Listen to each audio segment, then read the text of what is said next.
नमस्कार, तपाईलाई मेरो च्यानल एग्रोबेट टपिक्समा स्वागत छ। आज चाहिँ म केही बिरुवाहरूको बारेमा तपाईहरुलाई जानकारी दिन गइरहेको छु, जुन मैले आफैले बनाएर सारेको हो। यो चाहिँ हो HRMN 99 भेराइटीको लो चिलिङ एप्पल, जुनलाई चाहिँ मैले एउटा खाएको स्याउको बिउ उमारेर त्यसमै ग्राफ्टिङ गरेर बनाएको हो।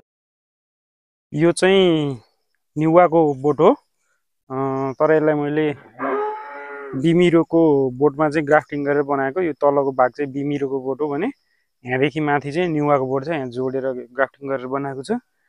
यो चाहिँ मैले एज अ एक्सपेरिमेन्ट बनाएको मात्रै हो। यसको रिजल्ट चाहिँ कस्तो हुन्छ म पछि तपाईहरुलाई छुट्टै भिडियोमा एउटा सर्ट भिडियोमा देखाउँछु।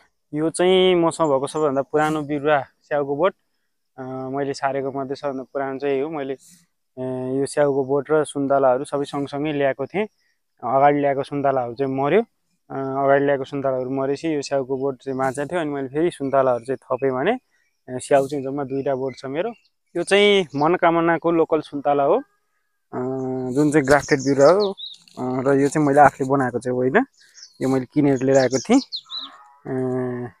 यसमा फ्रुटिङ चाहिँ ल्याएदेखि नै भइरहेको थियो, तर मैले फ्रुट्सहरू चाहिँ टिपेर फालिदिन्थेँ बिरुवाको राम्रो ग्रोथ होस् भनेर। त्यही भएर बिरुवा पनि लगभग 3 वर्षमा यत्रो भयो। अलिअलि यसो मलसल पनि हालेको छ, चाहिँ यसलाई त्यति धेरै केयर चाहिँ गरेको छैन, तैपनि राम्रै भइरह। एउटा फल चाहिँ लगभग योपालि छोडिदिएको छु मैले हेर्नको लागि कस्तो हुन्छ भनेर। अरू अलिअलि छोडेको थिएँ, त्यो चाहिँ झरेर गयो, एउटा चाहिँ रहेको छ अहिलेसम्म। हेरौँ अब कस्तो हुन्छ। यो बोट चाहिँ राम्रो भइरहेको छ। यो चाहिँ जुनारको बोट भनेर लिएर आएर छारे हो, बट मलाई जहाँसम्म लाग्छ यो जुनार नभएर सुन्तला नै हो जस्तो लागिरहेको मैले देख्दा चाहिँ। तर अर्को मनोकामना सुन्तलासँगै लिएर आएको थिएँ मैले यो पनि। तर यसमा चाहिँ राम्रोसित फ्रुटहरू अड्डेको छ, खासै झरेको छैन, राम्रो फ्रुटहरू पनि अड्डेको छ। हेरौँ अब के लास्टमा चाहिँ के फल्छ। अब मलाई चाहिँ सुन्तलै जस्तो लागिरहेको यो सार्न चाहिँ जुनार भनेर सारे हो। हेरौँ। यो चाहिँ स्याउको बिजु बिरुवा हो, यो पनि हाइब्रिड खाएको स्याउकै बिउ खाएर रोपेको बिरुवा हो। यसलाई चाहिँ म 4-5 वर्ष हेर्छु, 5-6 वर्षसम्म म्याक्सिमम हेर्छु। 6 वर्षमासम्म फ्रुटिङ दियो भने ठिकै छ, फ्रुटिङ दिएन भने चाहिँ अनि यसलाई पनि काटेर गाड्छु। यो चाहिँ सिडलेस लेमनको बिरुवा हो। यसमा पोर पनि एउटा 2टा फ्लावरिङ चाहिँ आएको थियो, तर फ्रुट चाहिँ रहेको थिएन। अनि मैले हालसालै यसलाई एकदम प्रुनिङ पनि गरिदिएको थिएँ, मुनि धेरै एकदम एक्सेसिभ आएको भएर।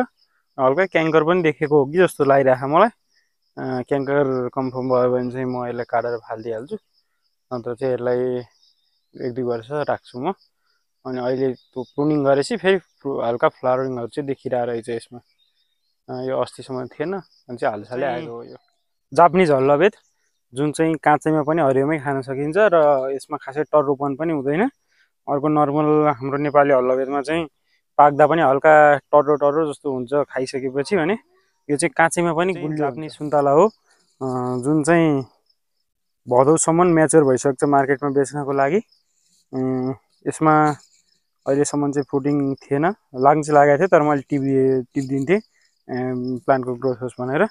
योपालि चाहिँ 4-5 वटा मैले राखिदिएको छु कस्तो हुन्छ भनेर हेर्नको लागि।